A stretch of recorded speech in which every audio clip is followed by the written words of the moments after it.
غریب تھا تو 6 بیٹیاں تھیں اس کی. حضرت صاحب کے پاس روز آ کے کہتا حضور بچیوں کے لیے دعا کرے اللہ کوئی اسباب پیدا کر دے. ایک بچی کی شادی کا خرچہ 1000 دینار ہے اور میں غریب ہوں. حضرت صاحب دعا کر دیتے. خانقاہ شریف کے تھوڑے ہی فاصلے پر حضرت جہاں بیٹھ کے مریدوں کی تربیت کرتے تھے اس سے تھوڑا ہی فاصلے پر نا ایک عیسائی رہتا تھا, بڑا مالدار تھا, بڑی سارے اونٹ گائیں بھیڑ بکریاں رکھی ہوئی تھی اور حضرت شرف الدین رحمت اللہ علیہ کی بڑی مخالفت کرتا تھا. اور یہ جو آپ کا غریب مرید تھا یہ اس کا پڑوسی تھا. ایک دن بلا کے نا ان کو کہنے لگا کہ تو کدھر جا کے جو ہے وہ ٹکرے مار رہا ہے, وہاں سے کچھ نہیں ملنے والا. وہ تجھے کیا دیں گے جن کی خانقاہ خود چندے پہ چلتی ہے, مدرسہ چندے پہ چلتا ہے, مسجد چندے پہ چلتی ہے, تیری بیٹی کا معاملہ کہاں حل ہوگا؟ تو اس درویش نے کہا کہ تو میرے پیر کو نہیں جانتا, تو مجھے میرا محبوب نہیں ڈٹھا, تو پتہ نہیں نا, تو اس رستے کا مسافر نہیں, تو نہیں جانتا. ان کا بس چلے نا تو وہ ہر قیمت میں میری بیٹیوں کی شادی کرا دے. اب وہ عیسائی تھا, کہنے لگا اچھا چلو ٹھیک ہے, اگر اتنی بات ہے نا تو جاؤ ان سے جا کے کہہ دو کہ 6 سال کے لیے میرے ساتھ معاہدہ کر لیں, تو میرے جانوروں کو چارہ ڈال دیا کرے, 6 سال ڈیوٹی کرے, میں 6000 دینار دے دیتا ہوں. وہ میرے ساتھ 6 سال میرے جانوروں کو چارہ ڈالے, رکھتے ہیں نا آپ چارہ ڈالنے کے لیے ایڈوانس پیسے دے کے. اب تو لوگ انہیں بھی غلام ہی بنا لیتے ہیں, بڑی تھوڑی تنخواہ دیتے ہیں, ظلم کرتے ہیں, پورا معاوضہ نہیں دیتے. حضرت شیخ شرف الدین کے بارے میں وہ کہنے لگا جا اپنے پیر سے جا کے کہہ کہ میرے جانوروں کو 6 سال چارہ ڈالے, میں 6000 دے دیتا ہوں, تو جو کہتا ہے ہر قیمت پہ جانے کو تیار ہے. اس نے جب یہ بات کی تو مرید نے ناراض ہو گیا, وہ لڑائی ہو گئی, گریبان پکڑ لیا, جھگڑا ہوا, بات بڑی دور گئی. اس طرح کی بات کرتا میرے حضرت کے بارے میں, تیرے جیسے کئی میں وہاں کام پہ رکھا دوں. جب وہ بڑی بحث ہوئی, بات محلے میں علاقے میں پھیل گئی, دنیا نے سن لی تو شیخ شرف الدین تک بھی پہنچ گئی. اس طرح جھگڑا ہوا ہے. لوگ سو گئے عشاء کی نماز کے بعد. حضرت صاحب نے نا سر پہ کپڑا لیا, اس عیسائی کے دروازے پہ دستک دی. وہ باہر آیا, فرمانے لگے لوگ تو سوچ سمجھ کے ملازم رکھتے ہیں, تو نے بھی تو سوچ ہی لیا ہوگا تبھی تو مجھے آفر کی ہے.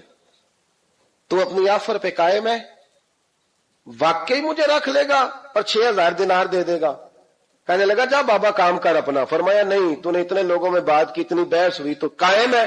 کہنے لگا میں تو قائم ہوں پر آپ نے نہیں قائم رہنا. فرمایا میں سوچ سمجھ کے آیا ہوں. اس نے کہا آپ ڈیوٹی کریں گے, بحثوں کو چارہ ڈالیں گے؟ فرمایا ایک شرط, بس جب اذان ہو جائے نا تو مجھے رب کی نماز پڑھنے کی اجازت دے دینا, باقی صبح و شام جو تو کہے گا. اگر اس غریب کی بیٹیاں بیائی جائیں تو مجھے اور کیا چاہیے, اس کی 6 بیٹیوں کا بوجھ ہے اس کے سر پہ, تو مجھے رکھ لے. اللہ اکبر. وہ کہنے لگا چلے پہ میرے ساتھ خط بندگی کر لیں. آج کل ہم اسٹامپ کرتے ہیں, اس زمانے میں خط بندگی ہوتا تھا, غلامی کا خط. قاضی شہر کے پاس, یعنی اس کا خیال تھا کہ چلو اسٹامپ کی بات کروں گا تو بھاگ جائیں گے. فرمایا چل میں تیار ہوں. قاضی تک گئے, طے ہو گیا, 6000 دینار دے دیے. حضرت نے مرید کو بلایا, فرمایا پتر یہ لے جا, جا میری بیٹیوں کو روانہ کر دے. کہنے لگا حضور یہ کیا کر رہے ہو آپ, کچھ سوچیں.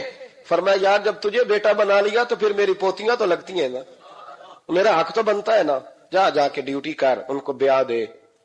بات پھیل گئی. بادشاہ بھی عقیدت مند تھا, وہ 12000 دینار لے کے پہنچا. کیا بتاؤں ان رب کے بندوں کا دل کیسا ہوتا ہے, کیا درد ہوتا ہے, کیا رنگ. 12000 دینار لے کے بادشاہ آیا اور آ کے حضرت کو پیش کیے کہ حضور آپ دیں اس عیسائی کو ڈبل دیں اور جائیں کام کریں. آپ فرمانے لگے تو پیسے دے, شرطیں نہ لگا, میرا جہاں دل کرے گا میں خرچ کروں گا. مجھے تو مزہ ہی اب آنے لگا ہے, ابھی تو لطف آ رہا ہے, ابھی تو ذائقہ آیا ہے کچھ کرنے کا. پیسے دینے ہیں تو دے, پابندی نہ لگا, جہاں میرا دل کرے گا میں. اس نے کہا حضور ٹھیک ہے رکھ لیں. حضرت نے فجر مسجد میں پڑھی, جیب میں 12000 دینار تھے. اعلان فرمایا بھی کسی اور کی بیٹی بھی بیٹھی ہے تو پیسے میرے پاس ہیں. وہ 12000 دینار بھی بانٹ دیا, اور 12000 دینار بانٹ کے نا تو پھر چلے گئے کھیت میں چارہ کاٹنے. اس عیسائی کو کسی نے بتلایا کہ ان کے پاس تو 12000 آیا ہے پر تجھ سے جان نہیں چھڑائی انہوں نے, کہ وعدہ یہ ہوا تھا کہ 6 دیں گے تو جائیں گے, جب تک دیں گے نہیں تیرے گھر میں کام کریں گے. وہ نا چارہ کاٹ رہے تھے. حضرت صاحب تو وہاں پہنچ گیا, دور جا کے کھڑا ہو گیا, کہنے لگا بابا پہلے تو میں نے مسلمانوں کے اخلاق سنے تھے, اب تو میں نے دیکھ بھی لیے. پر یہ بتا جب 12,000 آیا تھا جان کیوں نہیں چھڑائی؟ تو حضرت چارہ کاٹتے کاٹتے رو پڑے، فرمانے لگے تو نہیں نہ جانتا یہ بیٹیاں سانجی ہوتی ہیں، پتہ نہیں نا؟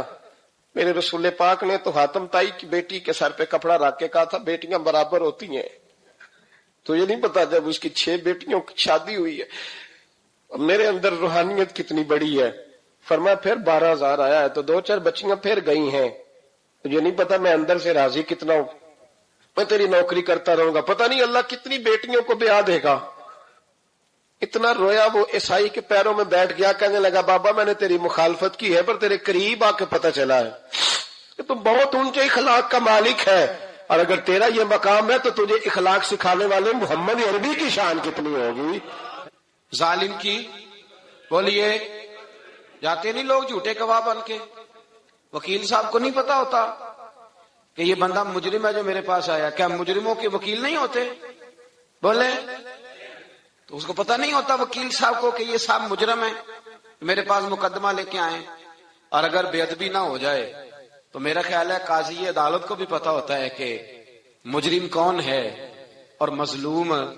میرے نبی پاک صلی اللہ علیہ وسلم نے اس قدر زیادہ سختی فرمائی اس مسئلے میں، فرمایا جس کو پتا تھا کہ فلاں آدمی ظالم ہے، ظلم کر رہا، پھر وہ ظالم کا گواہ بنا یا اس نے ظالم کی مدد کی، کتنی کی؟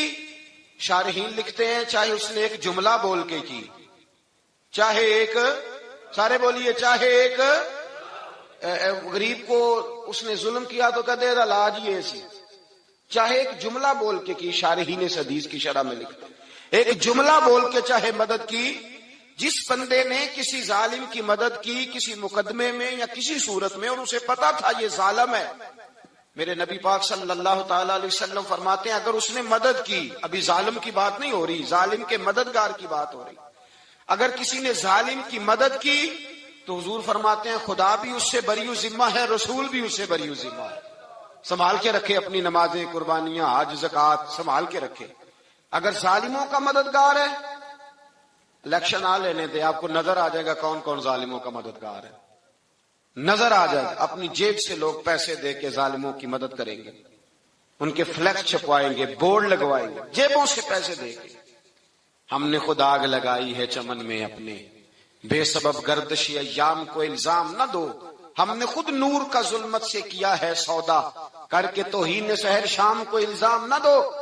ظالموں کے مددگار میدان میں آ گئے، یہ چھوٹا لفظ نہیں، میرے حبیب پاک صلی اللہ علیہ وسلم نے فرمایا جو ظالم کا مددگار ہے سن لے جو سجن کے ساتھ کچہری جاتا ہے، وہ یاد رکھے جو دوست کا گواہ بنتا ہے، وہ یاد رکھے جو کہتا ہے میں مانگی گیا تھا، مجھے بلایا گیا تھا قبضہ چھڑانے کے لیے کسی غریب بیوہ کی جائیداد پہ، کب وہ سن لے تو مدد کر کے نہیں آیا، تو خدا کے ذمے سے نکل گیا ہے۔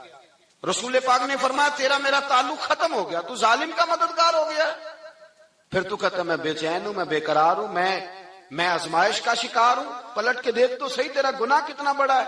میرے نبی پاک صلی اللہ علیہ وسلم کا ایک اور فرمان سن لیں، ابن ماجہ ابو داؤد میں موجود ہے، اس حدیث کو آپ نے یاد کر لینا ہے، کر لیں گے انشاءاللہ، سارے کہیے انشاءاللہ، کر لیں گے یاد۔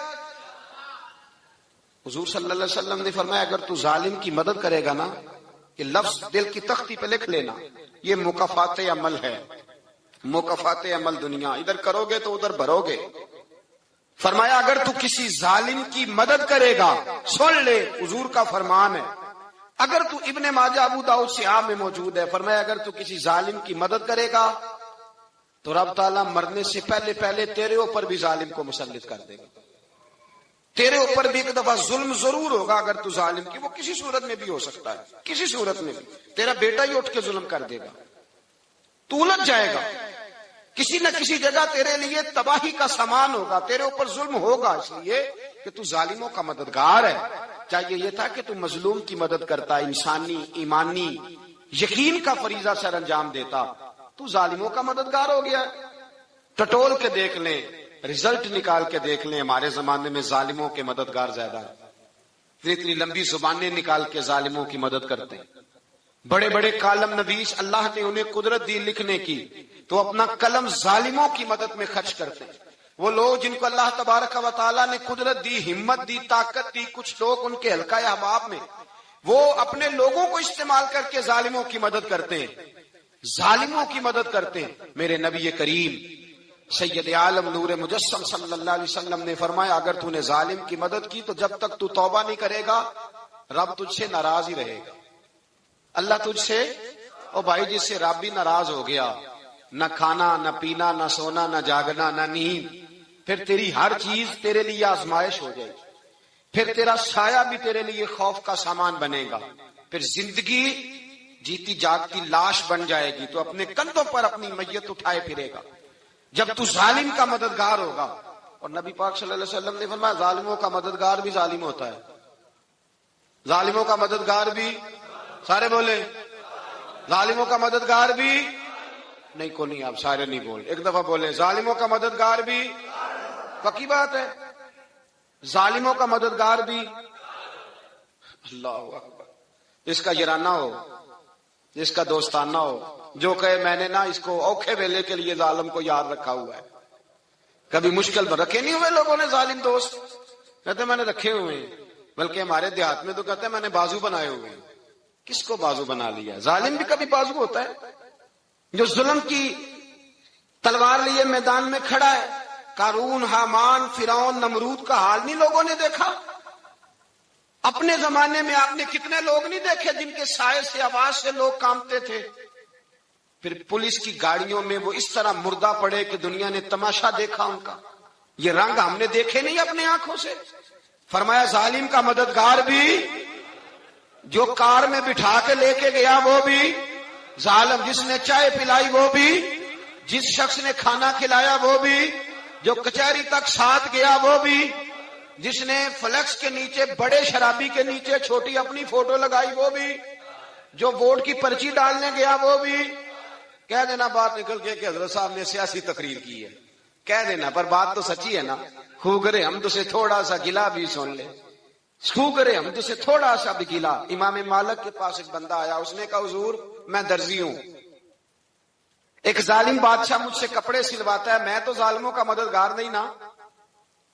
ایک ظالم بادشاہ مجھ سے، حضور میں تو مددگار نہیں نا ظالموں کا، جو فرمایا ظالموں کا مددگار بھی ظالم ہوتا ہے، تو کپڑے لے کے آتا ہے میں سی کے دے دیتا ہوں، ذمہ داری نہیں۔ بھئی ایک آدمی دکاندار ہے، اس سے کوئی بندہ چیز خریدنے آئے گا تو تھوڑی کہے گا میں نے نہیں دینی، تو دے گا۔ کوئی بندہ اگر کسی شخص سے کوئی کام کہتا ہے جو اس کی فیلڈ ہے، اس کا شعبہ ہے، اس کا معاش کا وہ سلسلہ ہے، کہتے ہیں یا رسول اللہ صلی اللہ علیہ وسلم ظالموں کا مددگار بھی ظالم، حضور نے فرما دیا۔ تو امام مالک سے بندے نے مسئلہ پوچھا، دل کی تختی پہ لکھنے والی باتیں ہیں، کہا حضور میں درزی ہوں، ظالم کپڑے سلواتے ہیں، میں تو مددگار نہیں نا۔ امام صاحب کہنے لگے نہیں، مددگار تو وہ ہوگا جو تجھے سوئی دھاگا فراہم کرے گا۔